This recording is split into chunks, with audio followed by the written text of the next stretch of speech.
After catching his wife straying, the husband planned his ultimate retaliation and killed her affair partner. The sky was completely dark and there was no way to see. 2 muted shots were fired in response to the signal, resulting in the collapse of 2 guards. For the following 15 minutes, shots kept coming. The radio reverberated when all was quiet. The structure was cleared and prepared for evacuation. 14 years later, I was standing at the window of my hotel room, watching the sunset, thinking back on how it all started and how I got to be here. My vodka burned when I sipped it, reflecting the recollections of the previous several weeks, but I clung to the belief that there was still hope. I just discovered 6 weeks ago that my wife of 12 years was having an affair. It was an accidental realization, but isn't that how most ignorant men learn?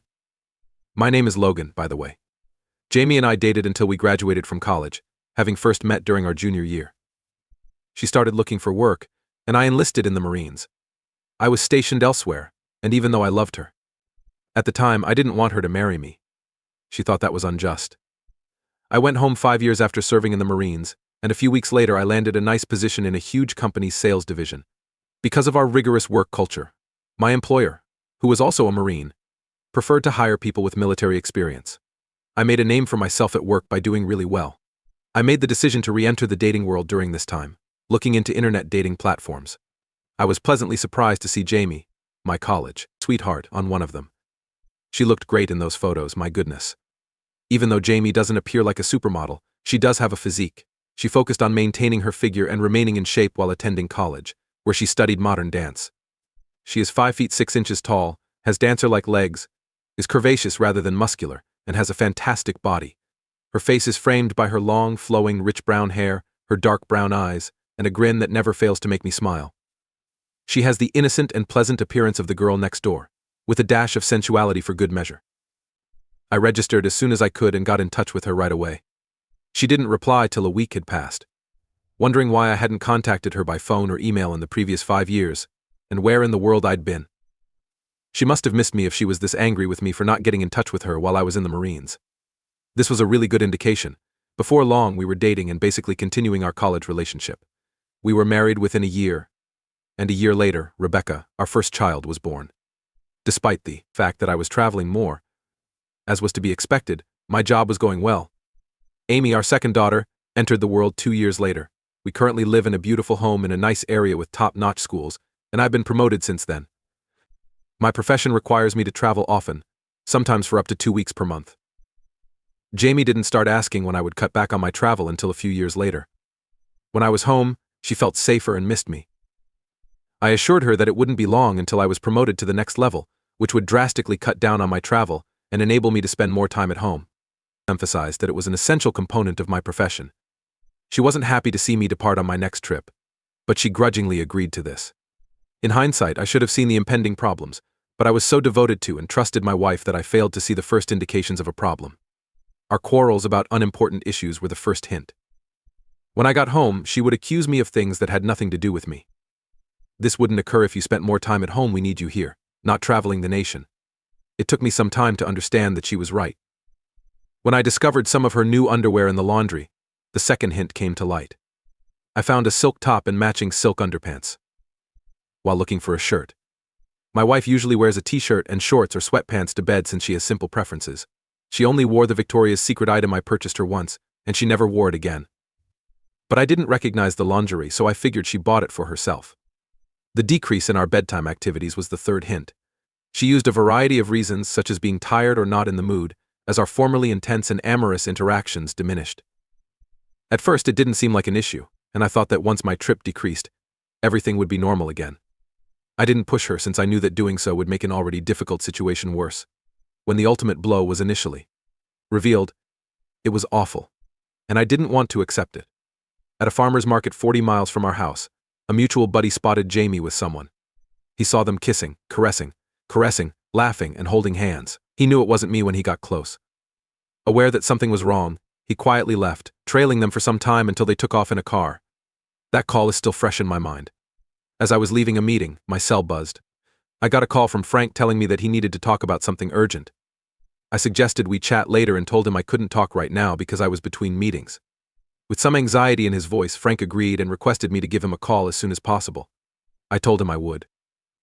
And when I inquired if the situation was urgent, he said it could wait. I hung up, without thinking about the call, thinking that if it were critical, Frank would have told me. I called Frank again later that night. I asked him what had caused his call and why it was so crucial. After some hesitation, Frank admitted that earlier that day he had witnessed my wife out with another man. Feeling anxious, I inquired whether she was with a buddy. Frank found it hard to break the bad news, claiming that they looked like a couple kissing, laughing, and holding hands. He implied that my wife could be having an affair and expressed regret for having to deliver such news. I felt numb after hearing those remarks since they were so powerful. Why did he think that? She had no need to stop me from finishing the idea because we were a happy married couple. I refused to believe it, even if clues I had previously spotted suddenly made sense. Frank took me back and said he understood it was difficult, but I had to know. He gave his support and said that there could yet be a chance to save my marriage, asking me to let him know if I needed anything. After acknowledging and thanking him, I hung up and sat on the bed, trying to figure out whether it was a cruel joke or the truth. My rage at the idea of my wife cheating grew more I thought about it. I started to calm down and think more clearly about what needed to be done during the journey home. I had no idea where to begin in the absence of concrete proof. I called Frank as soon as I landed to ask him about the man she was seeing. It was important to shield my girls from our problems. My goal was to keep our marriage intact. Frank told me that he had a buddy who had experienced a similar circumstance and cautioned me against doing something I would later regret. He advised me to speak with him to get his opinion on how to handle the matter, stressing the significance of preventing conflict or making matters worse. Frank's counsel struck a chord with me, and I understood that I needed direction from someone who had been in a similar circumstance. The best thing to do right now is to go home and pretend that nothing is wrong. It will be more difficult to collect evidence against her if she believes you are right. I hope I'm mistaken, but I'm certain about what I witnessed that day. Frank was correct. Upon reaching home, I managed to compose myself enough to behave normally around Jamie and the girls. It wasn't a walk in the park, but I somehow pulled it off. In the following days, I searched the house for any clues of her affair, but nothing stood out. Yet, a nagging feeling persisted that I might be overlooking something. Frank called, suggesting I talk to his friend. I agreed to meet them at a bar across town the next day after work, keeping it from Jamie by mentioning late meetings. In the dive bar, I found Frank and his friend Mark in a back booth, nursing beers. Frank looked up as I sat down. Mark greeted me as the friend Frank had mentioned. We exchanged greetings, though neither seemed thrilled to be there. Mark spoke, having been briefed by Frank on my situation. He empathized with my feelings but warned against making the same mistakes he did, sharing his painful experience of revenge. It led to a 5-year prison term and losing everything in the divorce and lawsuit against his wife and her boss. He cautioned me against doing anything foolish, his gaze intense. I simply nodded, curious about alternative approaches.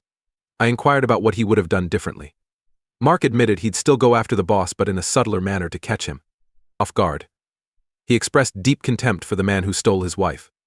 As for his wife, knowing what he knows now, he'd have opted for a divorce. Our conversation then delved into the do's and don'ts of my situation. The initial step was to secure damning evidence of my wife's infidelity to prevent any denial when confronting her. The second step involved consulting a divorce lawyer to understand how to protect assets and determine my rights in this situation. The third was to keep a substantial amount of cash on hand in case she discovered my actions and froze accounts and credit cards. Lastly, securing a small apartment or alternative living arrangements was crucial in case I decided to leave, ensuring I had a place to stay. While these suggestions were sound, I initially believed I could resolve the issue through conversation. However, as soon as I mentioned this, Mark pounded his fist on the table. Mark emphasized the importance of not doing anything stupid, pointing out that her new boyfriend might be filling her head with tales. He suggested that before approaching my wife I needed to understand what she had been told and what she believed. Mark drew parallels to my military background as a Marine, highlighting the significance of good intel in battle. He stressed the need for a plan of attack and a strategy for when things go sideways, emphasizing the importance of knowing which way is forward. His question about my military service caught me off guard and I confirmed that I was a Marine. I questioned the relevance and Mark continued to stress the importance of having a plan and strategy, drawing connections to my current situation. I sighed, struggling to accept the possibility of my seemingly happy marriage coming to this. Mark apologized quietly, and we sat in silence until Frank broke it, asking about my plan and how I wanted to handle the situation. Realizing the necessity, I expressed my desire to salvage my marriage if possible, but more than anything, I wanted the other man to suffer without risking my own freedom. I made it clear that obtaining proof and intel on my adversary was a priority. Mark smiled at my last comment. He advised against hiring a private investigator, citing his own costly and unproductive experience. With access to her bank, credit card accounts, and phone records, he suggested checking for unusual purchases or calls. Additionally, exploring the possibility of a second cell phone and setting up hidden video cameras around the house for both visual and audio recording. Despite the discomfort, I agreed, determined to make him pay. Our conversation continued for another hour, during which I mentally noted the suggestions offered. Mark's advice emphasized the importance of not discussing the situation at work until I identified my wife's potential lover.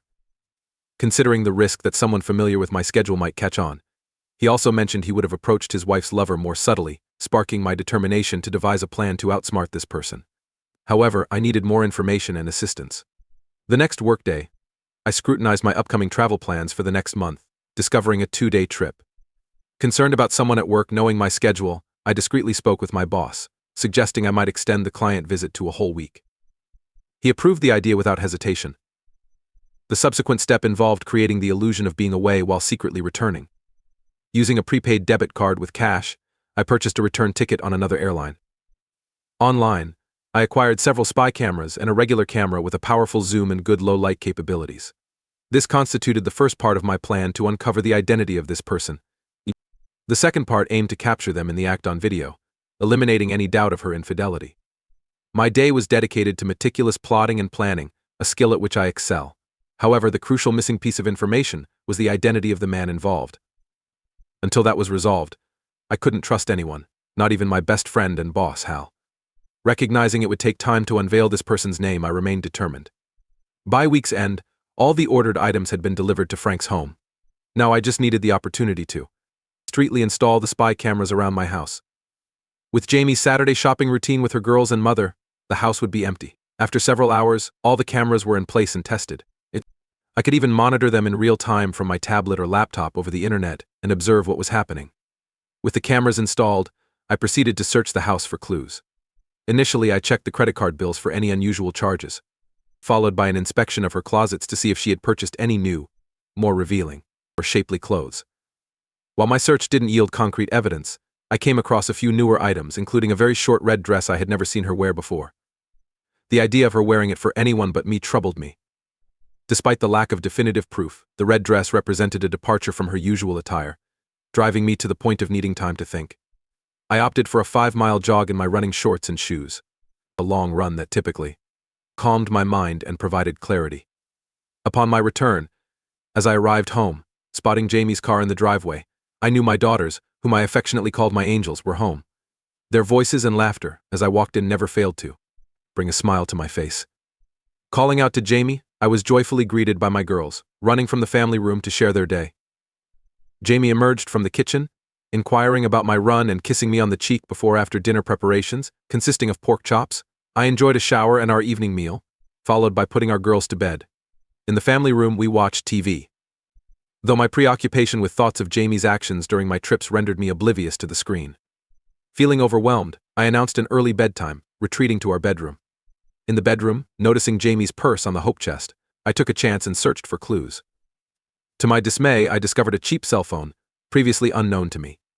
Turning it on, I recorded the number and reviewed the call log, finding only one unfamiliar number, which I also noted before powering off the phone.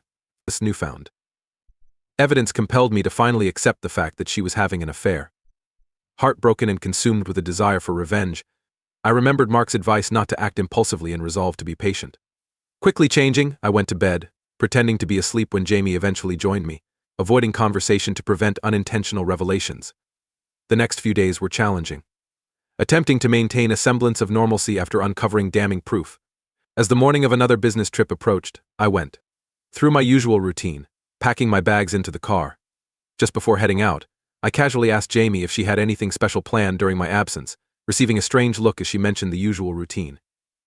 Racing through possible explanations in my mind, I bid a quick goodbye and drove to the airport, wondering if the cameras in our house would capture her with the person involved.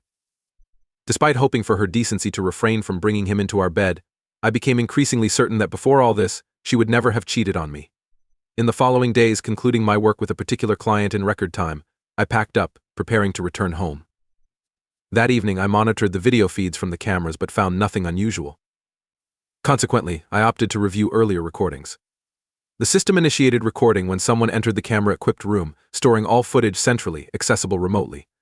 As I fast-forwarded through that day's recordings, I discovered a moment when Jamie was on her secret cell phone. I stopped and reversed the video to observe her answering the phone, then played it at normal speed. The audio quality was poor, but I heard enough she was speaking to someone, referring to them as baby.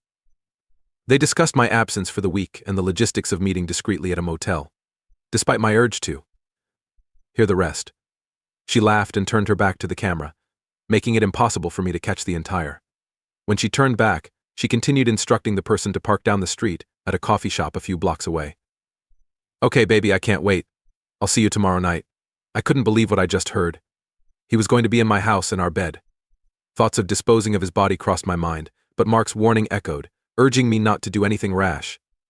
Suppressing my anger, I resolved to wait for the right moment, though the strain was becoming unbearable. My wife, the love of my life, and the mother of our 2 children was betraying me. Why was she doing this? What had driven her into the arms of another man? The flight back home was too quick. I wasn't ready for what awaited me, so I checked into a hotel, contemplating my next move. I knew tonight was the night he was coming to my house and I wanted to see him with my own eyes. Was he someone I knew or someone from work? That much I needed to know to help me decide how to proceed. With no idea of what time he'd arrive, I knew he was going to park at the coffee shop down the street, so I waited there, even though I had no idea what he looked like. To be safe, I rented a car at the airport. Finding a spot with a good view of the parking lot, I brought my camera, checking the zoom quality.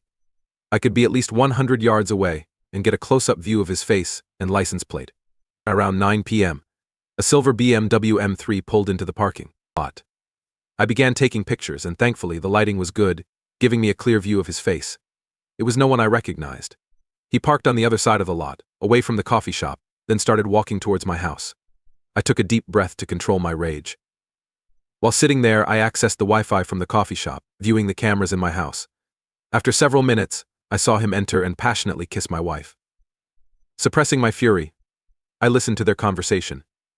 He expressed his thoughts about her all day, and they discussed having the house to themselves until the next morning. Since she had sent the kids over to her parents for the night, and I wouldn't be back until Friday. How considerate that she sent the kids away. I observed as he started undressing my wife right in our living room. She reciprocated, and in just a few short minutes they were undressed with their hands all over each other. She suggested taking it up to the bedroom, and they both ran out of sight of the camera towards the stairs. As I listened to their laughter, leaving their clothes spread around the floor, I realized I needed to act. Lucky for me, I got out of my car and walked quickly down to my house.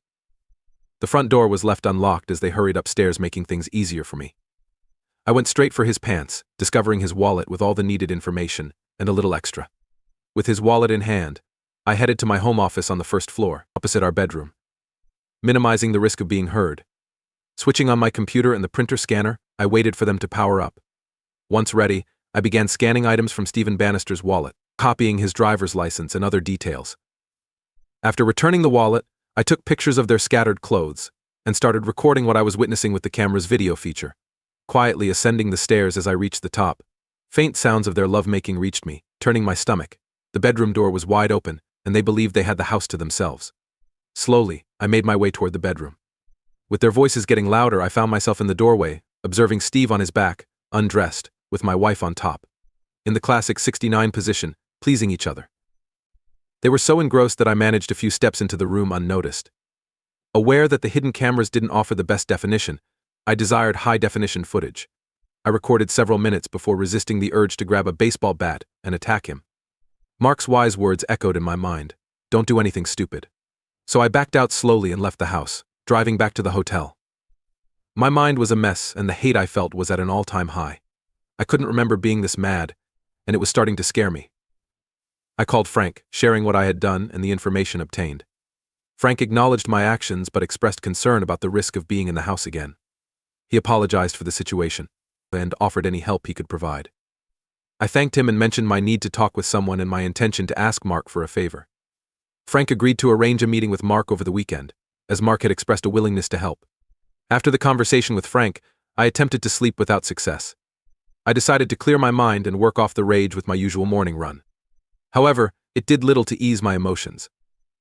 Following the run, I took a shower and then a long nap to cope with the lack of sleep from the previous night. Returning the rental car to the airport, I picked up my own car and headed straight to the office to check in and talk with Hal. I needed to reduce my work-related travel, and upon entering Hal's office, I closed the door and informed him about my situation. I mentioned my wife's desire for me to be home more, and expressed the need for changes in my travel schedule. I looked at Hal, awaiting his response. Hal informed me that my promotion had been approved and I wouldn't have to travel as frequently anymore. It was a welcomed relief, although I couldn't fully grasp it at the moment. My mind was consumed by the knowledge of my wife's affair. Hal noticed my distraction and expressed concern about my recent behavior. I felt compelled to confide in him about what I had discovered. I told him about catching my wife with her lover and recording them together. Hal reacted with shock and sympathy, offering his support. I explained that I needed to be home more to salvage my marriage, and I asked him to keep the situation confidential.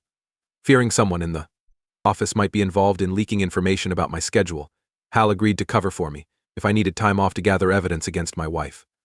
I expressed my desire to confront her with undeniable proof to either salvage the marriage or protect myself in a divorce. Hal nodded in agreement, promising his assistance and discretion. After thanking Hal, I left his office, feeling a bit relieved that things were falling into place, even though deep down I knew my marriage was beyond repair. I went home that night and tried my best to act normal. My girls attacked me as I walked through the door, and I had to keep from crying, thinking how they would be affected if a divorce were to happen. I didn't like the idea having to get permission to visit my own children. I have to get custody of my kids. On Saturday, while my wife and kids were out shopping, I met with Mark and Frank at a diner. I updated them on the progress I'd made in gathering information.